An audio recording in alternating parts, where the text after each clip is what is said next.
最近咧同班老友記傾開偈咧，成日都聽到一個問題嘅：退休之後去內地買樓養老啊，到底好唔好？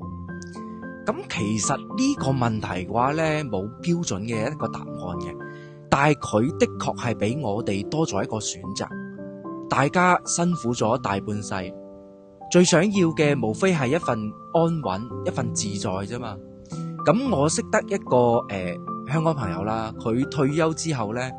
咁佢喺中山買咗個細單位啦。佢話而家每日最開心嘅話咧，就係喺朝頭早咧同班 friend 去飲茶，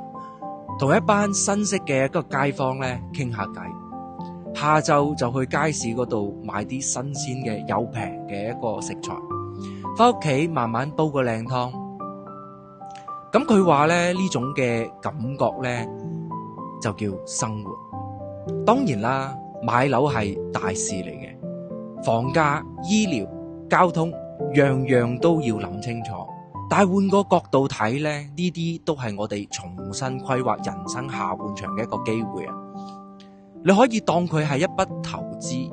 投資自己以後嘅生活品質、生活質素，亦可以當佢係一個選擇，揀一種更加舒服、更加從容嘅一個節奏。最緊要係咧，你要知道自己想要啲乜嘢，係一個可以同老友記隨時聚腳嘅地方啊，定係一種可以令身心都慢落嚟嘅生活呢？如果你有呢個諗法咧，不妨俾個機會自己上去行多啲，睇多啲，唔係為咗跟風，係為咗俾自己多一個選擇，等退休生活有多啲嘅可能性。畢竟心安之處就係屋企。如果你有更多嘅諗法嘅話咧，歡迎評論區留言俾 Alex 啊。